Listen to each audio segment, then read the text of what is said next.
जय श्री कृष्णा। सभी साथियों को गुड मॉर्निंग।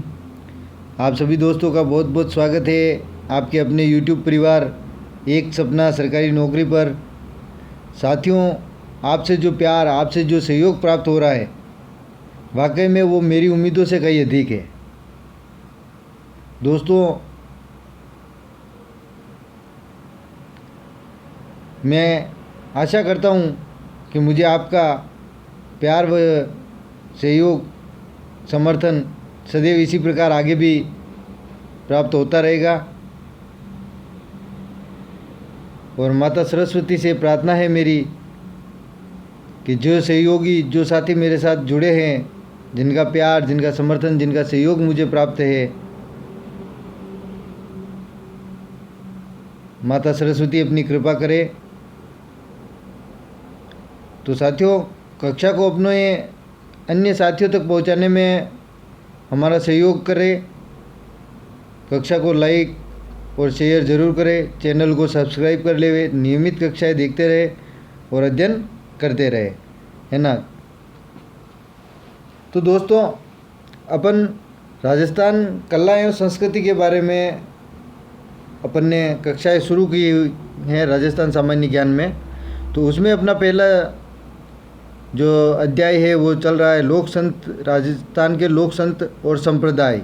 और उसमें अपन ने निर्गुण भक्ति और निर्गुण भक्ति के अलग अलग संप्रदायों के बारे में अध्ययन कर चुके हैं अपन,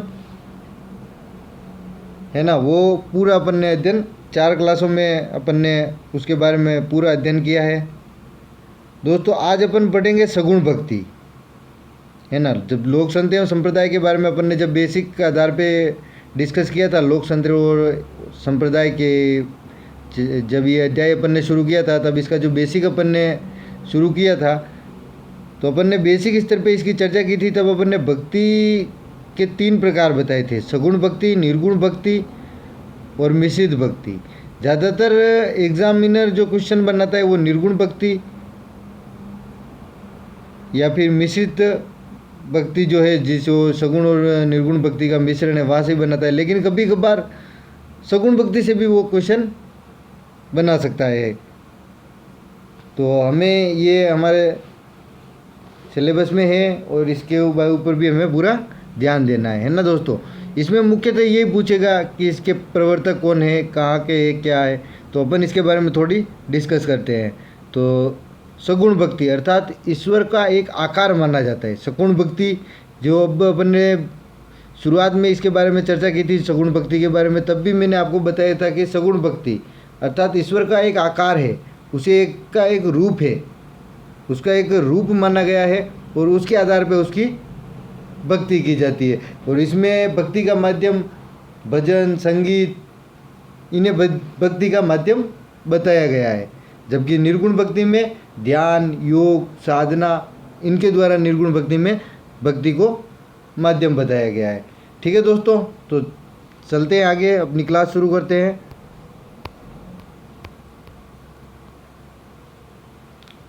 सॉरी, वो डबल हो गया।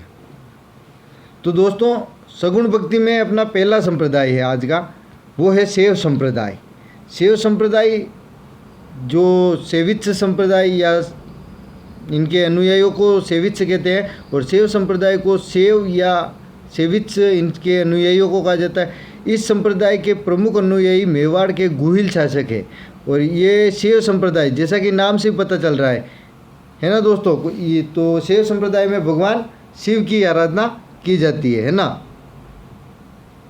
और मेवाड़ का जो गुहिल वंश था, जो कि मेवाड़ का प्रसिद्ध, विश्व प्रसिद्ध जो गुहिल वंश था, वो वंश भी शैव संप्रदाय का प्रमुख अनुयायी माना जाता है ना।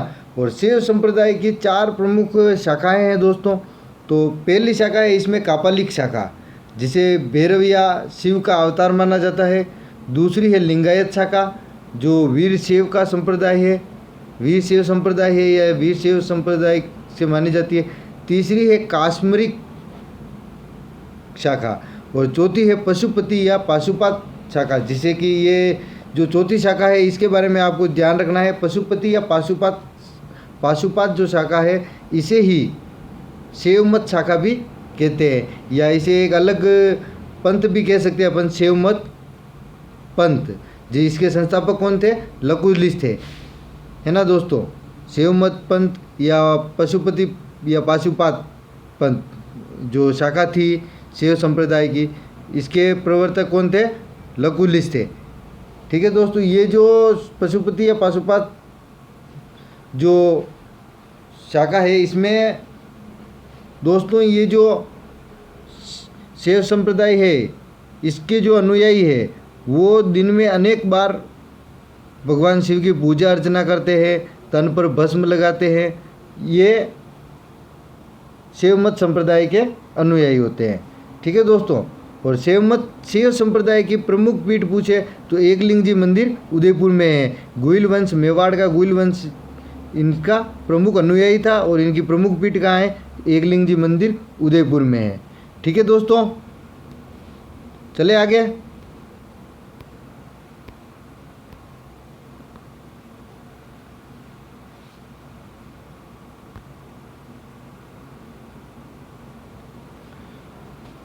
दूसरा संप्रदाय आता है दोस्तों अपने नाथ संप्रदाय।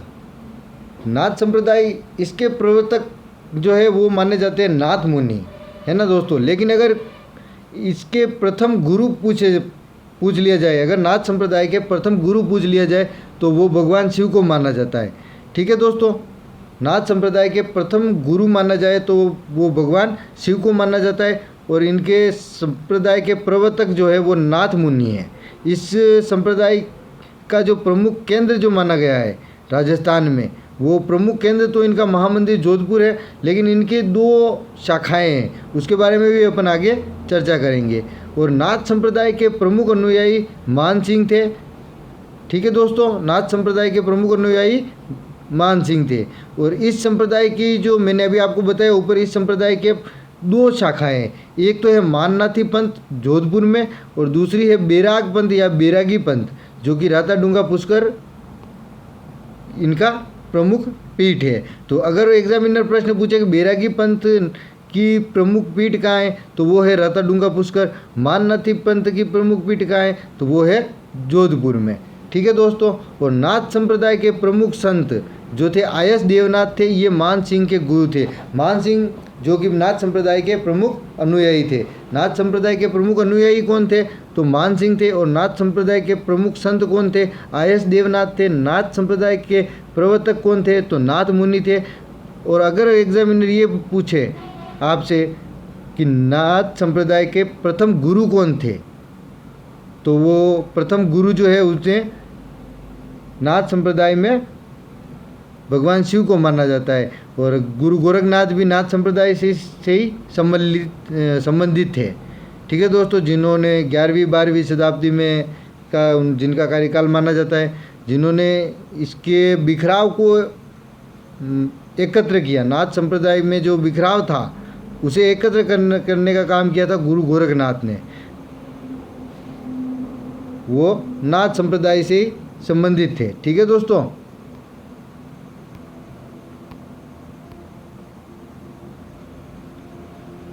इसी सगुण भक्ति में अपना अगला संप्रदाय आता है दासी संप्रदाय। दासी संप्रदाय मीराबाई, जिनका मूल नाम पेमल था, मीराबाई रावल रतन सिंह की पुत्री थी। इनका जन्म कुड़की ग्राम पाली में हुआ था। और इनकी प्रधान पीठ जो है वो है मेड़ता सिटी नागौर में, दासी संप्रदाय की।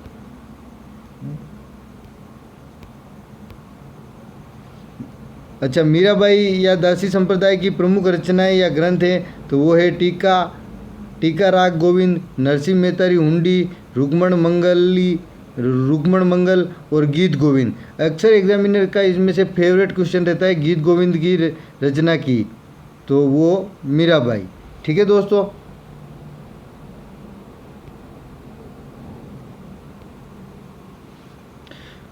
अच्छा दोस्तों, निम्बार्क संप्रदाय, इसी कड़ी में अपना अगला जो संप्रदाय है वो है निम्बार्क संप्रदाय। निम्बार्क संप्रदाय, इसके बारे में एक तो इसके कुछ नाम है, उपनाम, जैसे सनकादि संप्रदाय, सन्ना संप्रदाय या कुमरा संप्रदाय, हमसा संप्रदाय, ये सारे इसके उपनाम हैं।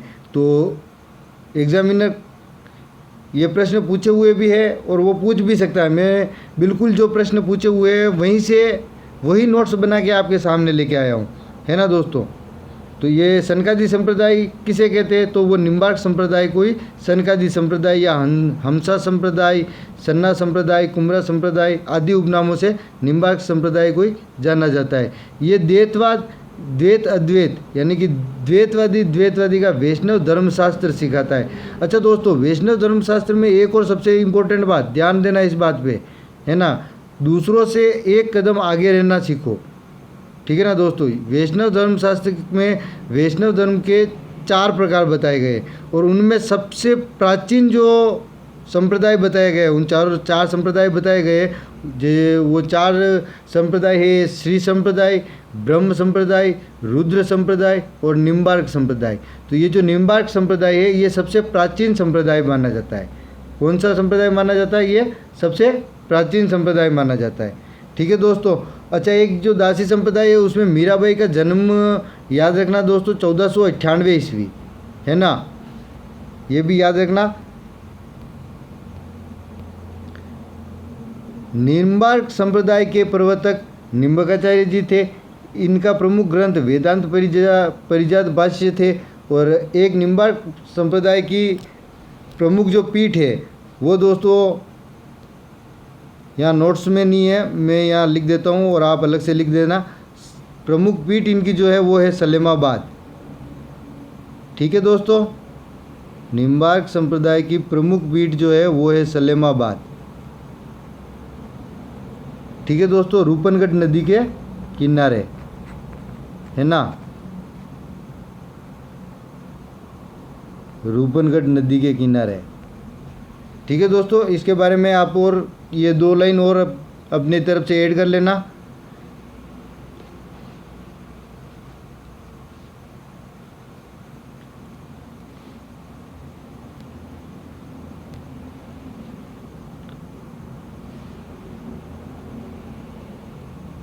तो चले दोस्तों आगे।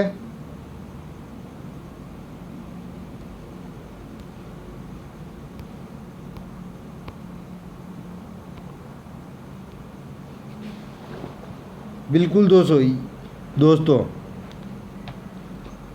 रसिक संप्रदाय या अग्रदेशी संप्रदाय, इस संप्रदाय के प्रवर्तक कौन है, अग्रदेशी, यानी कि नाम से स्पष्ट हो रहा है अग्रदास जी। लेकिन ये आपको ध्यान रखना पड़ेगा कि अग्रदेशी संप्रदाय, रसिक संप्रदाय और अग्रदेशी संप्रदाय एक ही है, तो ही आप इसके प्रवर्तक का नाम बता सकते हैं। या फिर आपको ऐसे याद रखे तो ऐसे याद रखें कि रसिक संप्रदाय अग्रदास जी, रसिक संप्रदाय अग्रदास जी, या रसिक संप्रदाय को ही अग्रदेशी संप्रदाय कहते हैं। रसिक संप्रदाय का प्रमुख केंद्र पूछेगा तो रेवासा सीकर में है। रसिक संप्रदाय का प्रमुख केंद्र कहाँ है दोस्तों, तो रेवासा सीकर में है, ठीक है दोस्तों। अच्छा, अग्रदास जी का जो जन्म है वो 17वीं शताब्दी का उत्तरार्ध बताया गया है, यानी कि 18वीं शताब्दी के प्रारंभ होने का समय, है ना दोस्तों। ये रसिक संप्रदाय रेवासा सीकर का प्रमुख संप्रदाय है, इसके प्रवर्तक अग्रदास जी है, ठीक है दोस्तों। गौड़ीय संप्रदाय, ये भी अगला सगुण भक्ति का ही एक संप्रदाय है। इस संप्रदाय के प्रवर्तक गौरांग चैतन्य महाप्रभु है। गौरांग चैतन्य महाप्रभु, राधा रमण मंदिर वृंदावन में श्री राधा रमण जी का मंदिर श्री गौड़ीय वैष्णव संप्रदाय के सुप्रसिद्ध मंदिरों में से एक है। इस संप्रदाय का प्रमुख केंद्र पीठ गोविंद देव जी का मंदिर गलता जयपुर में है। गोविंद देव जी का मंदिर जयपुर में है ना दोस्तों।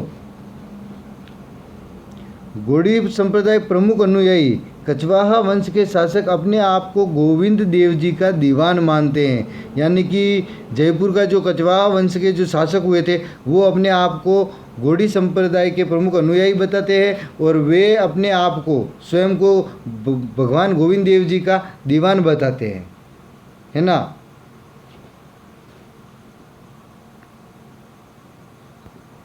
इसके बारे में याद रखना, गोविंद देव जी का दीवान मानते हैं तो कछवाहा वंश के शासक, और इनका प्रमुख केंद्र या पीठ जो है वो गोविंद देव जी का मंदिर जयपुर। अच्छा दोस्तों, अगला आता है पुष्टि मार्गी संप्रदाय या वल्लभ संप्रदाय। इसकी जो संस्थापक थे वल्लभ संप्रदाय या पुष्टि मार्गी संप्रदाय, वो ये तो एग्जामिनर अगर क्वेश्चन देगा तो ये नहीं देगा कि वल्लभ संप्रदाय के ये संस्थापक कौन थे, वो एग्जामिनर क्वेश्चन देगा पुष्टि मार्गी संप्रदाय के संस्थापक कौन थे, तो वो भी कौन थे, वल्लभाचार्य थे, है ना दोस्तों।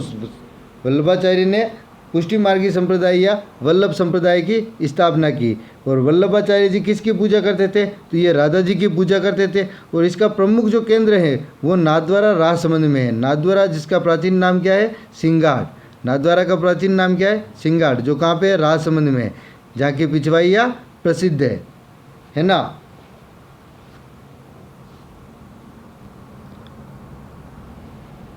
वल्लभ संप्रदाय के प्रमुख अनुयायी मेवाड़ का राज सिंह और किशनगढ़ का सावंत सिंह या नागरीदास। नागरीदास बनी ठनी जो अपन चित्रकला पढ़ेंगे तब पढ़ेंगे ये नागरीदास के बारे में। और राज सिंह जिन्होंने राजसमंद झील का निर्माण करवाया, ये वल्लभ संप्रदाय के प्रमुख अनुयायी है। ठीक है दोस्तों,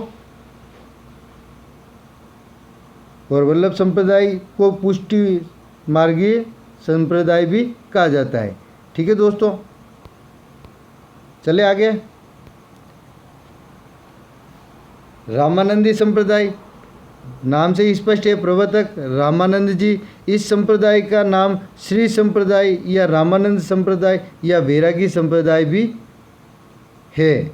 ठीक है ना दोस्तों, तो श्री संप्रदाय, रामानंद संप्रदाय या वैरागी संप्रदाय ये एक ही है। और इस संप्रदाय का जो मंत्र है वो है ओम रामाय नमः। अगर ये मंत्र आपको याद रखना है, ओम रामाय नमः, रामानंदी संप्रदाय, प्रवर्तक रामानंद जी, या वैरागी पंथ या वैरागी संप्रदाय भी आ सकता है एग्जाम में। ठीक है दोस्तों,